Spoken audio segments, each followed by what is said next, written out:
नमस्कार, आपके साथ मैं हूं प्रीति श्रीवास्तव। स्वागत है आपका सुदर्शन न्यूज में और आप देख रहे हैं आपका राज्य। खबरों की ओर बढ़ेंगे। यूपी के मथुरा के गोवर्धन रोड से मोरा सकना गांव को जोड़ने वाले मुख्य मार्ग पर घटिया निर्माण कार्य को लेकर ग्रामीणों का गुस्सा फूट पड़ा है। वहीं लोगों ने पीडब्ल्यूडी विभाग के खिलाफ जमकर नारेबाजी करते हुए घटिया निर्माण की खुलकर आलोचना की है। बताया जा रहा है कि इस सड़क निर्माण का काम 3 ठेकेदारों को सौंपा गया था, जिनमें से एक का कार्य सराहनीय रहा, जबकि बाकी 2 द्वारा किया गया कार्य बेहद खराब गुणवत्ता वाला और मानकों के विपरीत बताया गया। ग्रामीणों ने चेतावनी दी है कि वो जल्द ही जिलाधिकारी से मिलकर उच्च स्तरीय शिकायत दर्ज करेंगे और दोषी ठेकेदारों और अधिकारियों पर कड़ी कार्रवाई की मांग करेंगे। जीरो टॉलरेंस नीति को उस वक्त एक धक्का लगता है जब पीडब्ल्यूडी विभाग अपनी मनमानी करता है। जी हाँ, गोवर्धन रोड को लिंक करने वाला ये रोड जो कि 10 गांवों को जोड़ता है, अभी हाल फिलहाल में ये पीडब्ल्यूडी विभाग द्वारा ये सड़क बनाई गई है, जिसमें ग्रामवासियों का कहना है कि भारी अनियमितता है। मैं अपने साथी से कहना चाहूँगा कि दिखाएं वो जगह जहाँ पर ये पीडब्ल्यूडी विभाग द्वारा ये अभी सड़क बनाई गई है 2 दिन पहले। और देखिए ये वो सड़क है जो कि अभी बनाई गई है हाल फिलहाल में।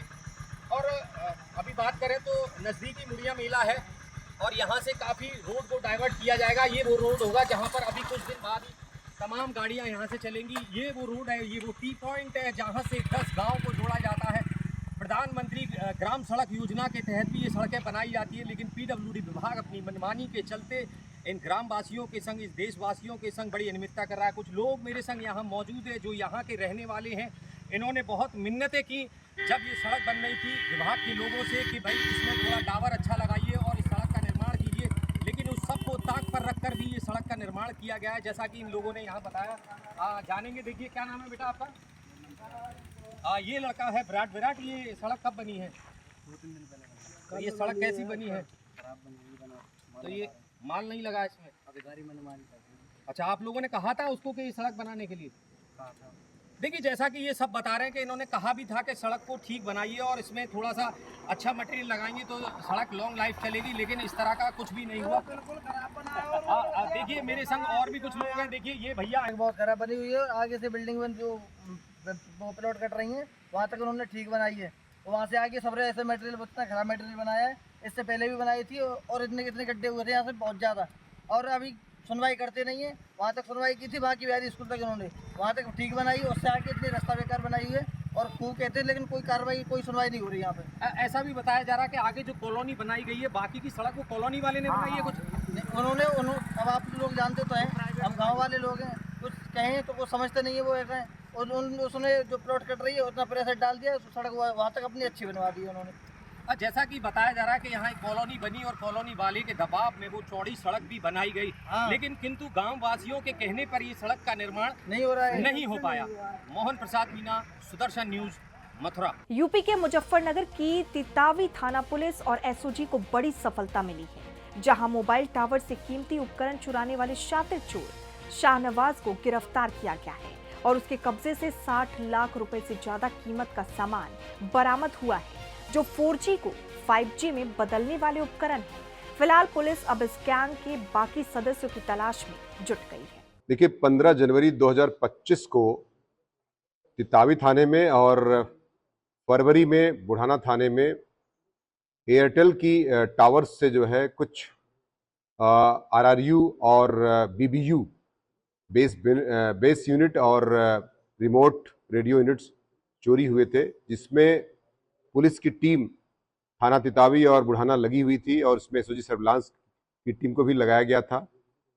SPRA और संबंधित क्षेत्राधिकारी इसमें CO बुढ़ाना और CO फुगाना भी कार्य कर रहे थे। टिप ऑफ मिलता है कि एक वैगनार गाड़ी से इस प्रकार का सामान लेकर के कुछ लोग ठिकाने लगाने के चक्कर में है, जिसके आधार पर जब पुलिस ने रेड किया तो पुलिस ने उस गाड़ी को पकड़ा। उसमें एक बदमाश शहनवाज पकड़ा गया और एक शहनवाज नाम का दूसरा बदमाश मौके से फरार हो गया। ये शहनवाज मालवीय नगर दिल्ली का रहने वाला है तथा एक शहनवाज खतौली का जो फरार हो गया।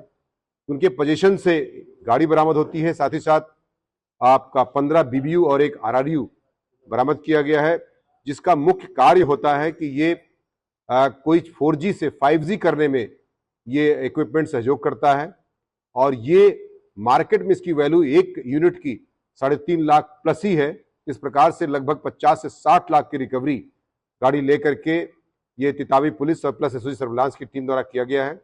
इसमें मेरे द्वारा टीम को 15,000 रुपए का इनाम भी दिया जा रहा है। साथ ही साथ मैं बता दूं कि ये इसमें कुछ चीजें और तथ्यात्मक रूप से सामने आई हैं कि और जिलों में भी इस तरह की लोग चोरियां किए हुए हैं। सहारनपुर और करनाल वगैरह में इन्होंने चोरियां स्वीकार किया है, तो हो सकता है इससे और भी चोरियां कनेक्ट हो और भी रिकवरी भविष्य में संभव है। कितने लोग शामिल हैं इसके अंदर अभी तक? क्या है? इसमें एक जो मौके से फरार हो गया उसका नाम प्रकाश में आ गया है। साथ ही साथ इसमें 2 लोगों का नाम और भी प्रकाश में आ रहा है, जो कि इनके सहयोग के लिए जो इन सामानों को संबंधित स्थानों पर दिल्ली के मार्केट वगैरह में बिचवाने का कार्य भी करते हैं। खबर यूपी के रायबरेली से है, जहां गुरबख्शगंज पुलिस ने 4 अंतर जनपदीय बकरी चोरों को गिरफ्तार किया है। पुलिस अधीक्षक यशवीर सिंह के निर्देश पर चलाए गए अभियान में वाहन चेकिंग के दौरान इन चोरों को मुखबिर की सूचना पर दबोचा गया। वहीं गिरफ्तार आरोपियों के पास से चोरी की गई बकरियां भी बरामद हुई हैं। आपको बता दें, एसपी ने प्रेस कॉन्फ्रेंस में बताया कि ये गिरोह कई जिलों में सक्रिय था और इनकी गिरफ्तारी से क्षेत्र में चोरी की घटनाओं में कमी आने की उम्मीद है। गुरुबख्शगंज थाना क्षेत्र अंतर्गत एक अंतर जनपदीय बकरी चोर पकड़े गए हैं। ये टोटल 4 लोग हैं। ये लोग जब बकरी चोरी करके ले जा रहे थे, तब गुरुबख्शगंज थाना क्षेत्र में जो पुलिस अधीक्षक महोदय के निर्देशन में जो चेकिंग अभियान चलाया जा रहा है, उस चेकिंग अभियान के दौरान ही संदिग्ध जो है इको जो कार होती है, इको कार में बिल्कुल अमानवीय तरीके से एक 13 बकरियां लदी थी। उसमें उन 13 बकरियों को गुरुबख्शगंज पुलिस ने उसको पकड़ा। इस संबंध में मुकदमा अपराध संख्या 161/25 पशु क्रूरता की जो अधिनियम धारा है उस पर लगाई गई। इनसे जब कड़ी पूछताछ की गई तो पता चला कि ये लोग जो है अंतर जनपदीय बकरी गिरोह है और ये लोग 6 बकरियां बछरामा थाना क्षेत्र से चोरी करके ले जा रहे थे, जबकि 7 बकरी जो है वो फतेहपुर से लेकर के जा रहे थे। जिसमें से जो इरफान बांदा का रहने वाला है, जबकि शकील, नफीस और छोटू ये फतेहपुर का रहने वाला है। इनके ऊपर जो है कानपुर देहात, कानपुर नगर और फतेहपुर में आपराधिक अपराध लिखा गया है। यहाँ के अपराधी हैं शातिर, और इस प्रकार से ये एक अंतर जनपदीय बकरी चोर गिरफ्तार हुए हैं। इससे निश्चय ही इस तरह की जो शिकायत है उसमें कमी आएगी। लगभग कितने मुकदमे दर्ज हैं? इसमें जो शकील है इसके विरुद्ध जो है 6 मुकदमे पंजीकृत है, और इसमें से जो दूसरा अभियुक्त है शकील, इसके विरुद्ध भी 3 मुकदमे पंजीकृत है। तो ये बकरी चुराने का बिल्कुल ये पेशेवर कार्य करते हैं। इनको बेच कर करके फिर अपना जो है खर्चा और अपने ऐशो आराम की चीजें खरीदते हैं। खबर मुजफ्फरनगर से है, जहां साइबर क्राइम पुलिस और एसओजी की संयुक्त टीम ने फर्जी बीमा कंपनी का भांडाफोड़ किया है। मास्टरमाइंड शौकीन को गिरफ्तार कर लिया गया है, जो अब तक मासूम जनता से 2 करोड़ से ज्यादा की ठगी कर चुका है। पुलिस अधीक्षक संजय कुमार वर्मा ने प्रेस वार्ता में बताया कि ये गिरोह काफी लंबे समय से सक्रिय था और लोगों को फर्जी बीमा योजनाओं के नाम पर झांसा देकर ठगी करता था।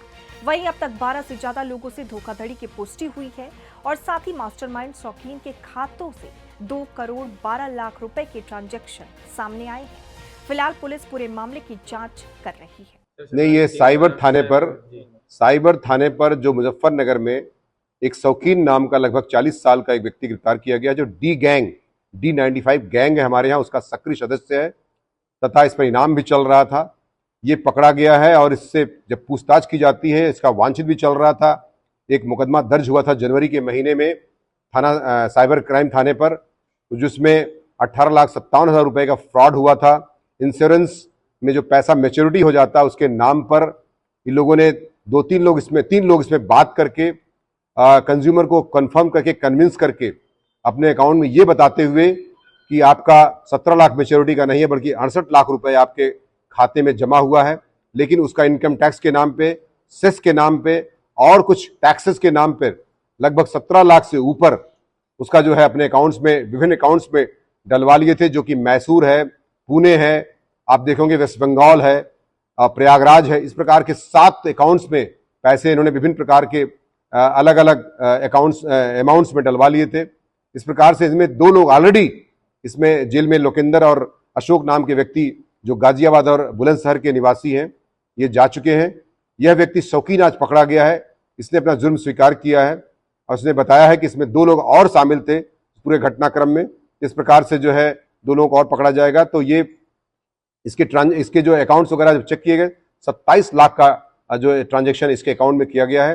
इस प्रकार से ये आईटी एक्ट के तहत, साथ ही साथ 420 और 468 के तहत जो पहले आईपीसी हुआ करता था, फ्रॉड का मुकदमे में जेल भेजने की कार्रवाई सुनिश्चित की जा रही है। इसमें कितने लोगों को शिकार बनाया इन्होंने इस गैंग में?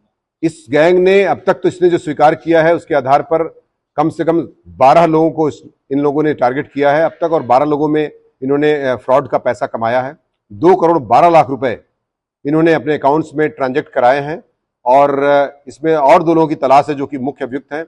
शीघ्र ही गिरफ्तार कर लिया जाएगा और इसमें कठोरतम कार्रवाई सुनिश्चित की जाएगी। जिनके अकाउंट में पैसा गया है वो कितने लोग शामिल हैं इसके अंदर? इसमें अभी आप बता दूं कि आपको कि जो ऐसे लोग होते हैं, आपके माध्यम से अपील भी करना चाहूंगा कि अपना एटीएम, अपना पासबुक, अपना सिम और अपना कोई भी ऐसा इक्विपमेंट जो कि आपका बैंक से संबंधित हो, किसी को एक छोटी लालच में ऐसा करते हैं लोग 15-20 हज़ार रुपए में उनको खरीद लेते हैं तथा उन अकाउंट्स का दुरुपयोग करते हुए फ्रॉड के पैसे उसमें मंगवाते हैं और गरीब आदमी उसमें इंटैंगल हो जाता है। उत्तर प्रदेश के रायबरेली से बड़ी खबर सामने आई है, जहां पुलिस ने मोटरसाइकिल चोरी करने वाले एक सक्रिय गिरोह का भंडाफोड़ किया है। वहीं 4 शातिर चोरों को गिरफ्तार कर उनके कब्जे से चोरी की 8 मोटरसाइकिलें बरामद की गई हैं। और ये कार्रवाई पुलिस अधीक्षक यशवीर सिंह के निर्देशन और अपर पुलिस अधीक्षक संजीव कुमार सिन्हा के नेतृत्व में चलाई जा रही अपराध विरोधी अभियान के तहत की गई। थाना कोतवाली पुलिस टीम ने वाहन चेकिंग के दौरान मुखबिर खास की सूचना पर दबिश दी और चारों आरोपियों को गिरफ्तार किया और आगे की कार्रवाई लगातार जारी है। यूपी के मथुरा से बड़ी खबर सामने आई है, जहां ठाकुर बांके बिहारी मंदिर में प्रस्तावित कॉरिडोर निर्माण को लेकर क्षत्रिय करणी सेना ने खुलकर समर्थन दिया है। वहीं सैकड़ों कार्यकर्ताओं ने जिलाधिकारी कार्यालय पहुंचकर मुख्यमंत्री के नाम ज्ञापन सौंपा। करणी सेना ने जिलाध्यक्ष विजयपाल ठाकुर ने कहा कि वृंदावन आने वाले लाखों श्रद्धालुओं को दर्शन में भारी परेशानी का सामना करना पड़ता है। ऐसे में ठाकुर बांके बिहारी मंदिर प्रांगण में कॉरिडोर निर्माण अति आवश्यक है। साथ ही उन्होंने कहा कि ये ब्रजवासियों की भावनाओं का विषय है और इसका विरोध करना गलत है। बिल्कुल पत्रकार महोदय, हम कॉरिडोर के समर्थन में और माननीय डीएम साहब और माननीय मुख्यमंत्री उत्तर प्रदेश सरकार को धन्यवाद पत्र सौंपने आए कि उन्होंने ब्रजभूमि पर ऐसा एहसान किया है और एक भव्य कॉरिडोर निर्माण की शिला इस ब्रजभूमि पर रखी है। क्या मांग है आप लोगों को? कॉरिडोर साथ क्या बनना चाहिए? मैं तो चाहता हूं कि जितनी भी भव्य तरीके से जितनी दूरी में कॉरिडोर बन सके, यानी बाहर से आने वाले भक्तों को सुगमता मिल सके। मैं देख रहा हूं आए दिन भक्तों पर अत्याचार होते हैं, मंदिर समिति के गुंडे भक्तों पर अत्याचार करते हैं।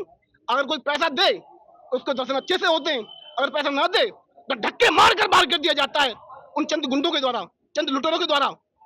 तो मैं तो चाहता हूं कि योगी आदित्यनाथ जी से प्रार्थना करूंगा कि ऐसे लुटेरों को दूर करके भव्य कॉरिडोर का निर्माण हो और बाहर से आए भक्तों को बड़े अच्छे तरीके से दर्शन हो और उन्हें आगे लगे कि वृंदावन भूमि आके धन्य हो गए।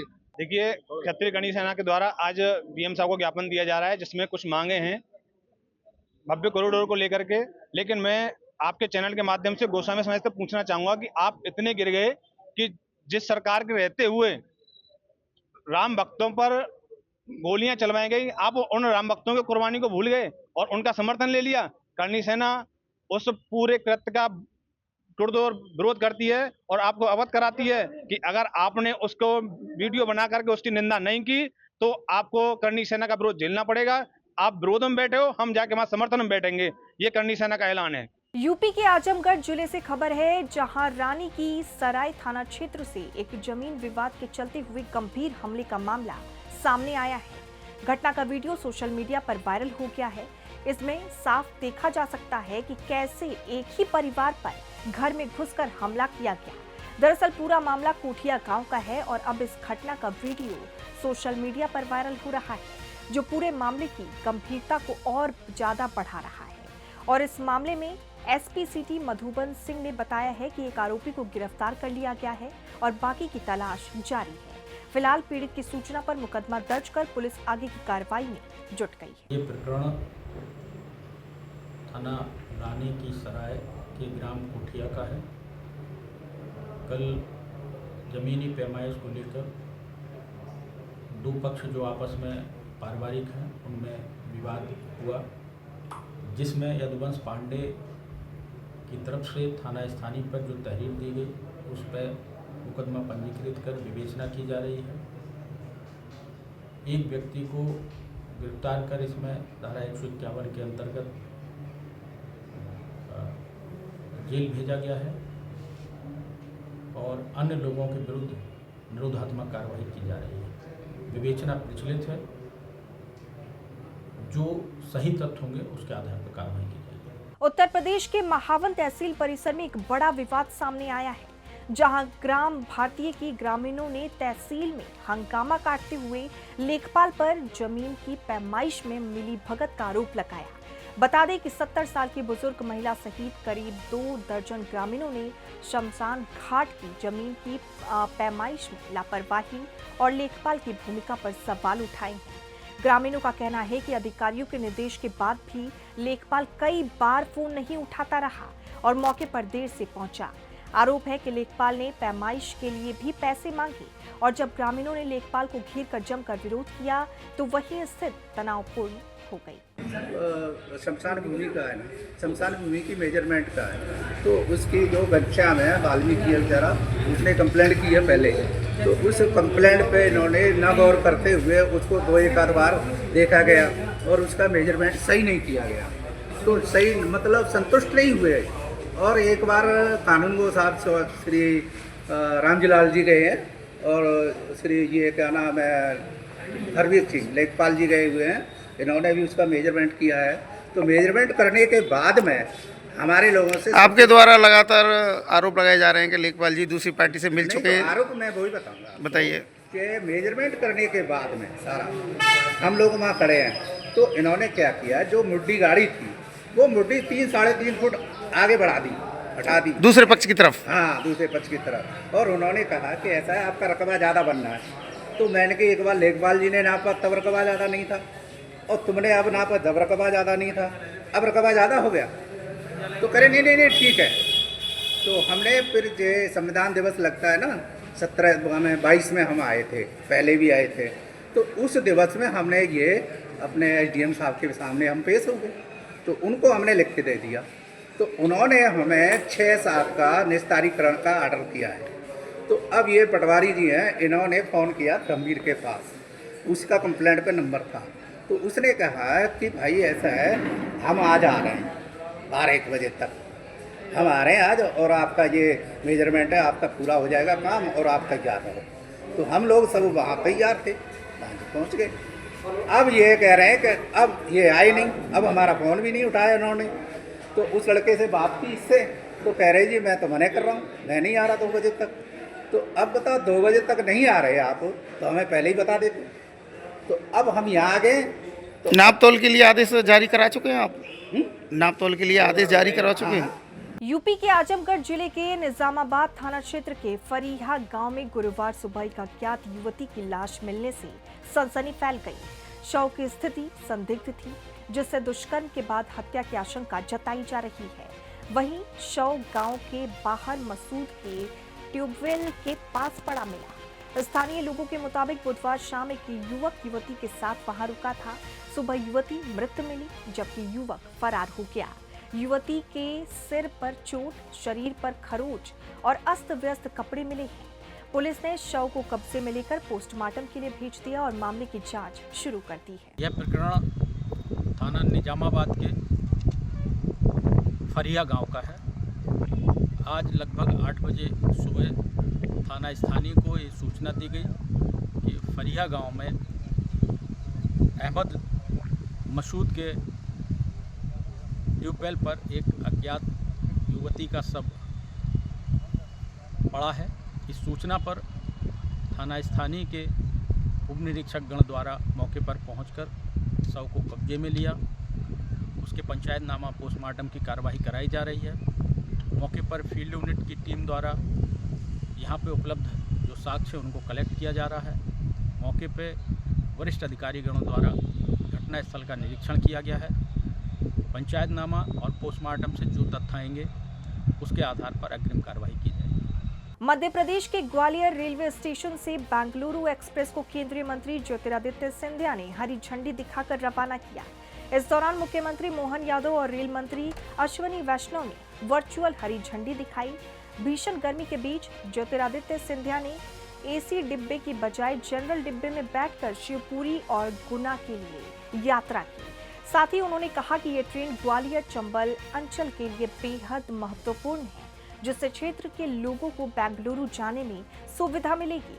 इस दौरान सिंधिया ने रेल मंत्री अश्विनी वैष्णव और प्रधानमंत्री नरेंद्र मोदी का हृदय से धन्यवाद किया और कहा कि इस ट्रेन से गुना, अशोकनगर, शिवपुरी और ग्वालियर को काफी लाभ होगा। मुझे आभास था और मैं जानता था कितनी ललक है हमारे क्षेत्र में दक्षिण भारत के साथ जुड़ने के लिए।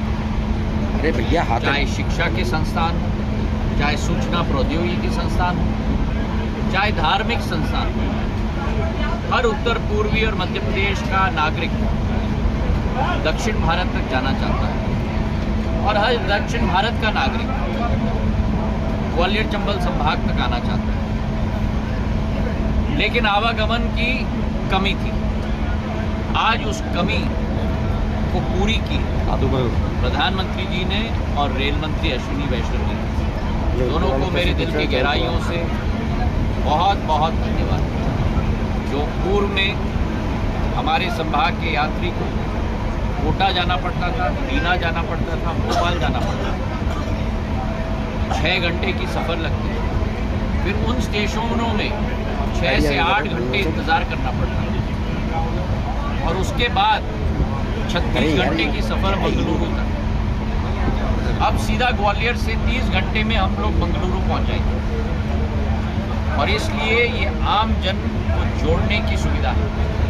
प्रधानमंत्री जो कहते हैं कि भारत के आम नागरिक को जोड़ने का हमारा लक्ष्य होना चाहिए, चाहे नागर विमान सेवा हो, हवाई चप्पल वाले को हवाई जहाज में हमें जोड़ना हो। मध्य प्रदेश के धार जिले के राजगढ़ निवासी विशाल सोनी और उनकी पत्नी गौरी सोनी की उत्तराखंड के रुद्रप्रयाग में अलकनंदा नदी में ट्रैवलर बस गिरने से मौत हो गई। वहीं हादसे में उनका 10 वर्षीय पुत्र पार्थ घायल हो गया है और ये परिवार बद्रीनाथ दर्शन के लिए जा रहा था। वहीं आपको बता दें, बस सड़क पार करते समय दुर्घटना का शिकार हो गई, जहां घायल हुए अन्य तीर्थ यात्रियों का इलाज जारी है। परिजन और पुलिस प्रशासन की टीम भी उत्तराखंड के लिए रवाना हो चुकी है। एक राजगढ़ निवासी सोनी परिवार बद्रीनाथ के लिए जा रहे थे तो रुद्रप्रयाग में वहाँ बस का एक्सीडेंट हुआ और उसमें जो अभी तक जानकारी प्राप्त हुई है, पुलिस अधीक्षक धार की, वहाँ के पुलिस अधीक्षक से चर्चा भी इस संबंध में हुई है। उसमें जो बच्चा है पार्थ, वो अभी ठीक है, उससे बात भी हो गई है हमारी। और उनके पिता जो हैं वो विशाल सोनी, वो उनकी डेथ हो गई है और माँ जो है उसकी बच्चे की, वो अभी तलाश कर रहे हैं वहाँ पे। और यहाँ से उनके परिजन जा रहे हैं, परिजन के साथ में पुलिस और प्रशासन के लोग भी साथ में जा रहे हैं और वहाँ की पुलिस से निरंतर हम लोग संपर्क में। सर, किस प्रकार से हादसा हुआ सर? प्राथमिक जांच में क्या है? ये अब बहुत क्लियर तो नहीं है, लेकिन वहाँ की पुलिस ने बताया है कि सकरी रोड था, सकरी रोड में क्रॉस करने के चक्कर में शायद बस गिरी है। उत्तर कर्नाटक महाराष्ट्र सीमा पर भारी बारिश से हालात बेकाबू हो चुके हैं। बता दें कि महाराष्ट्र के पश्चिमी घाट में भारी बारिश के कारण दूधगंगा नदी खतरे के निशान के ऊपर बह रही है। चिकौड़ी उपमंडल के कई लिंक पुल जलमग्न हो गए हैं। वहीं निपानी तहसील के करदगा गांव में बंगाली बाबा देवस्थान भी पानी में डूब गया है। बरसात शुरू हुए 1 सप्ताह के अंदर की ये स्थिति बनी है। बावजूद इसके निपानी तहसील प्रशासन की लापरवाही देखने को मिली। नदी के पानी में लोग नहा रहे हैं और कपड़े धोते भी नजर आ रहे हैं। महाराष्ट्र के कोंकण इलाके में हो रही लगातार बारिश की वजह से उत्तर कर्नाटक के सीमा भाग में कई नदियां जो है पानी से जलमग्न हो गई हैं। तो आज हम बेलगाम जिले के निपानी तहसील के कारदगा गांव में आए हुए हैं। तो यहां पर एक कारदगा ग्राम देवता बंगाली बाबा का एक देव स्थान है, जो कि दूधगंगा नदी का पानी का बहाव की वजह से पूरा का पूरा जलमग्न हो गया है। तो अब हम आपको पूरा दिखाने का प्रयास करेंगे कि बंगाली बाबा का जो देव स्थान है पूरा का पूरा यहाँ पर जलमग्न हो गया है। और उसके बाद में यहाँ पर जो गन्ने का और भी जो कुछ खेती है वो पूरा जलमग्न हो गया है पानी के बहाव की वजह से। और यहाँ पर जिला अधिकारियों ने यहाँ पर आदेश किया हुआ है कि कोई भी नदी के किनारे न आए, लेकिन फिर भी यहाँ पर कुछ लोग नदी के किनारे आकर के कपड़े की धुलाई ये सब कर रहे हैं। तो यहाँ पर डेली का डेली बंगाली बाबा देवस्थान में डेली सैकड़ों ग्रामीण आते थे दर्शन के लिए, लेकिन अभी वो पूरा का पूरा बंद हो गया है। और यहाँ पर जो तालुका अधिकारी भी यहाँ पर आदेश दिया हुआ है कि नदी के किनारे कोई भी नहीं आए, लेकिन फिर भी यहाँ पर लोग नदी के किनारे आए हुए हैं। तो अब हम आपको पूरा का पूरा दिखाने का प्रयास करेंगे कि यहाँ पर जो बंगाली बाबा का देव स्थान है वो पूरा का पूरा जलमग्न हो चुका है। कैमरामैन मानतेश के साथ प्रमेश बिन, सुदर्शन न्यूज, चिकोड़ी। खबर यूपी के फर्रुखाबाद से है, जहां आपातकाल के 50 वर्ष पूर्ण होने पर उत्तर प्रदेश सरकार में पर्यटन एवं संस्कृति मंत्री जयवीर सिंह ने कहा कि तत्कालीन प्रधानमंत्री इंदिरा गांधी ने अपना चुनाव माननीय उच्च न्यायालय द्वारा रद्द करने के फलस्वरूप अपने को लगातार प्रधानमंत्री बनाए रखने और अपनी सरकार को बचाए रखने के लिए आपातकाल की घोषणा कर दी गई। इस आपातकाल में न्यायालय के अधिकारों को और उनके आदेशों को खत्म कर दिया गया, संवैधानिक अधिकारों को ध्वस्त कर दिया गया और देश में आपातकाल लागू करते हुए विपक्ष के नेताओं को गिरफ्तार कर लिया गया। मीडिया घरानों की बिजली कटौती करके उनकी संस्थाओं को बंद कर दिया गया। न्यायपालिका, कार्यपालिका और पत्रकारिता के अधिकारों को रोक दिया गया। वहीं आपातकाल के बाद जो चुनाव हुआ उसमें देश की जनता ने सिद्ध कर दिया कि लोकतंत्र से बड़ा कोई नहीं है। और कुछ चुनाव में जनता ने कांग्रेस को बुरी तरह परास्त करके जनता पार्टी के नेतृत्व में विभिन्न दलों की प्रचंड बहुमत के साथ सरकार बनाकर कांग्रेस को नेस्तनाबूद करने का जनता ने यहाँ काम किया। हिंदुस्तान में लोकतंत्र की जगह बहुत मजबूत है। जो भी राजनीतिक दल लोकतांत्रिक व्यवस्थाओं को टर्मिनेट करने का काम करेगा, देश उसे किसी भी कीमत पर बर्दाश्त नहीं करेगा। आपातकाल के बाद देश में लोकसभा के चुनाव हुए और जनता पार्टी के नेतृत्व में देश में सरकार बनी और देश में पुनः लोकतंत्र स्थापित हुआ और इंदिरा गांधी को भी लोकसभा चुनाव में पराजय का मुंह देखना पड़ा। और साथ ही कहा कि कांग्रेस पार्टी आज संविधान की दुहाई दे रही है। जिनकी दादी ने आपातकाल लागू किया, उन्हीं के नाती आज संविधान की किताब जेब में रखकर घूमते हैं और संविधान की दुहाई देते हैं। वहीं लोकसभा चुनाव में संविधान की दुहाई देते हुए संविधान को जेब में रखकर संविधान की बात करते घूमते रहे। इन लोगों को संविधान में ना कोई आस्था है, ना व्यवस्था में कोई आस्था है और ना देश के लोकतंत्र में कोई आस्था है। लोकतंत्र सेनानी के प्रदेश अध्यक्ष बृजकिशोर मिश्र ने कहा कि कांग्रेस पार्टी ने अपने हितों के लिए सबसे ज्यादा संविधान में संशोधन किया है। लोकतंत्र, अब वही कांग्रेस आज दुहाई देती है संविधान की। उसके जिनकी दादी ने ये सब किया, जिसकी हम लोग चर्चा कर रहे हैं, स्वर्गीय इंदिरा गांधी जी ने अपने प्रधानमंत्री काल में, उन्हीं के नाती, उन्हीं के पोते राहुल जी संविधान की किताब जेब में रख कर के लिए टहलते घूमते हैं, संविधान की दुहाई देते हैं, संविधान का पालन करने की शिक्षा दीक्षा देते हैं। लोकसभा के चुनाव में सारा वही लोकतंत्र की दुहाई देते हुए संविधान की किताब को जेब में रख के टहलने के काम किए। इन लोगों को मुझे लगता है कि कोई भी नैतिक अधिकार, संविधान के प्रति की कोई आस्था है, न व्यवस्था में कोई आस्था है, न देश के लोकतंत्र में इनकी कोई आस्था है।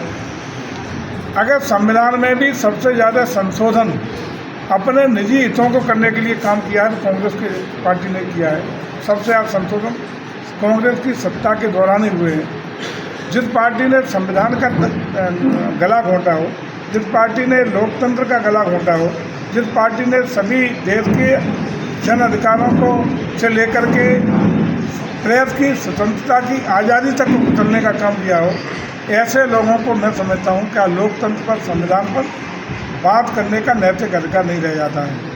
आज ये काले दिवस के रूप में इस आपातकाल को लागू करने के दिवस पर हम सब लोग इन्हीं तथ्यों को लेकर के आज आपके बीच में हैं, ताकि लोगों को, जो आज 50 साल हुए और 25 साल में पीढ़ी बदल जाती है, तो जो अगली पीढ़ी है उनको इन चीज़ों का संज्ञान रहे, लोग जानें इनकी हरकतों को, इनकी करतूतों को, इनके राष्ट्र विरोधी इन कृत्यों को, इनके संविधान को कुचलने के इन कारनामों को लोग जानें, समझें। इसके लिए आज हम लोग आपके बीच में आए हैं। तो हम समझते हैं कि भारतीय जनता पार्टी निश्चित रूप से संविधान और संवैधानिक व्यवस्थाओं का पूरी तरह पालन भी करती है, लोकतंत्र में पूरी तरह आस्था रखती है और एक ऐसी पार्टी जिसमें परिवारवाद से पृथक होते हुए कार्यकर्ताओं के बल पर, पूरी तरह आंतरिक लोकतांत्रिक व्यवस्थाओं के बल पर एक संगठनिक दृष्टि से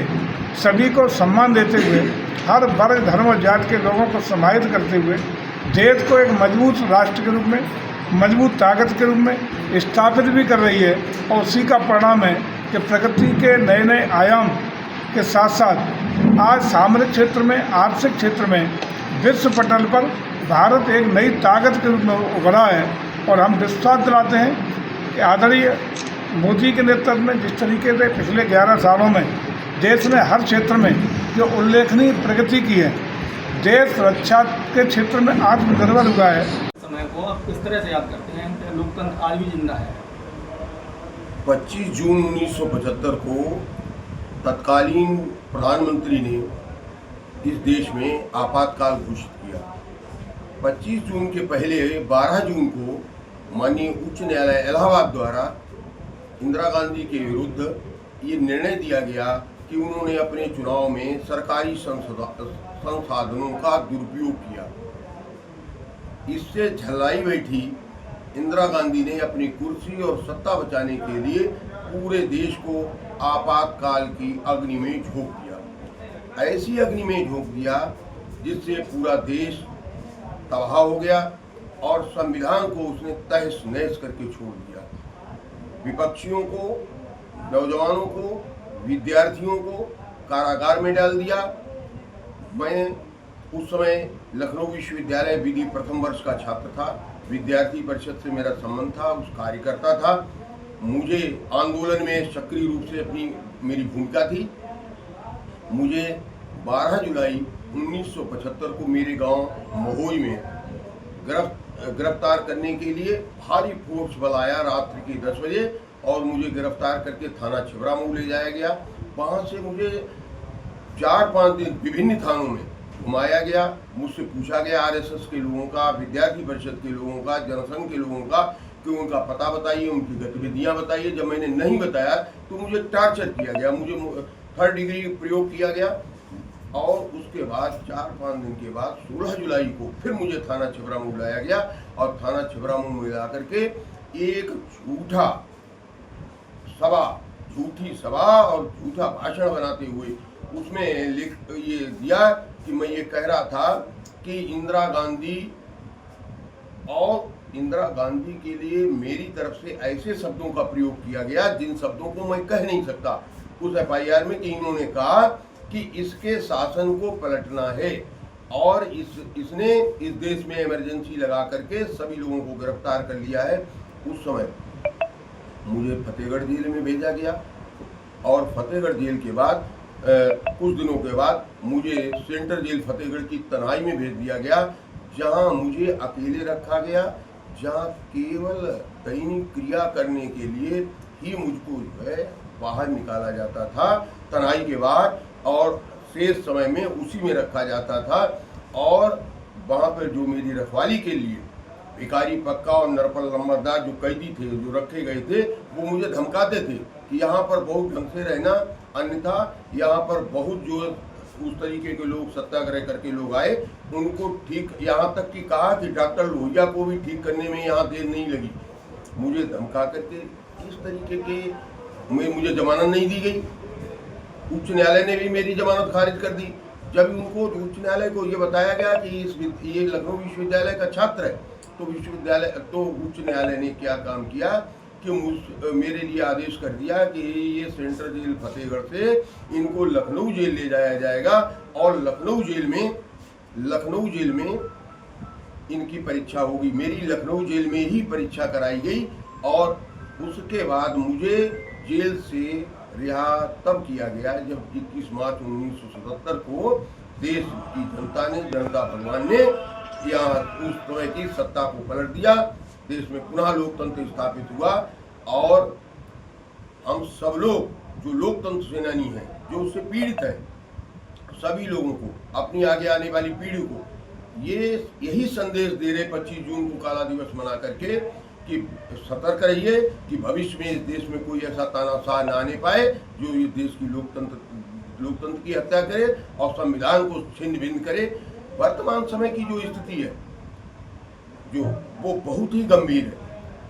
उस संविधान को, जिस संविधान को जेब में रख करके राहुल गांधी घूम रहे हैं। उत्तर प्रदेश के फर्रुखाबाद जिले से इस वक्त की बड़ी खबर सामने आई है, जहां पंचायत सहायक की हत्या की गुत्थी पुलिस ने महज 5 घंटे में सुलझा ली है और हत्या के आरोपी को गिरफ्तार कर लिया गया है। गौरतलब है कि ये मामला मेरापुर थाना क्षेत्र के साहबगंज गांव का है, जहां बीती रात सोते समय पंचायत सहायक नितिन की निर्मम हत्या कर दी गई थी।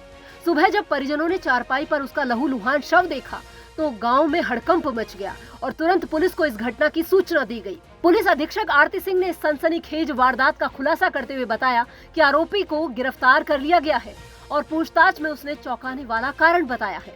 दरअसल आरोपी समरवीर ने पंचायत सहायक नितिन द्वारा बार बार समाज में उसकी बेइज्जती किए जाने से नाराज होकर इस वारदात को अंजाम दिया और बदले की भावना में आकर आरोपी ने सोते समय ईंट से कुचलकर नितिन की हत्या कर दी। फिलहाल पुलिस ने मुकदमा दर्ज कर आगे की कार्रवाई शुरू कर दी है। ये देखिए, दिनांक 26/6/2025 को थाना क्षेत्र मेरापुर में एक सूचना प्राप्त हुई थी कि एक व्यक्ति जिसका नाम है नितिन, वे अपने घर के बाहर मृत अवस्था में पड़ा हुआ है। तत्काल पुलिस मौके पर पहुंचती है और शव की शिनाख्त होती है, ये नितिन है। इसके बाद टीमें गठित की जाती हैं और पूछताछ की जाती है। पूछताछ के उपरांत हमें एक जो मेन एक्यूज्ड है जिसका नाम है भूरे उर्फ समरवीर, इसे हम पूछताछ करते हैं। पूछताछ में ये चीज़ प्रकाश में आती है कि इन दोनों के बीच में बेसिकली आपसी रंजिश इस बात को लेके थी, क्योंकि जो नितिन है, जो मृतक है, ये कई बार उसको जो है वो इंसल्ट कर चुका था कि तुम जो है प्रधान के साथ रहते हो और तुम उसकी एक तरह से उसकी जी हजूरी करते हो। इस बात को खुन्नस में आके वो नाराज़ रहता था और उसने एक रात को ये प्लान बनाया कि इसकी हत्या कर देनी है। रात को 1 बजे लगभग ये गया और उसने ईंट से उसका सिर कुचल के उसकी हत्या कर दी। पुलिस द्वारा जो है वो जो आला कत्ल है वो भी बरामद कर लिया गया है और जो अभियुक्त है, अभियुक्त के कपड़े भी बरामद कर लिए गए हैं और इसमें आवश्यक विधिक कार्रवाई की जा रही है। कितने घंटे मैडम?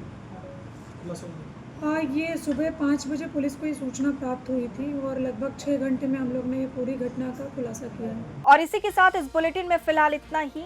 देश दुनिया की तमाम खबरों के लिए देखते रहिए सुदर्शन न्यूज। नमस्कार।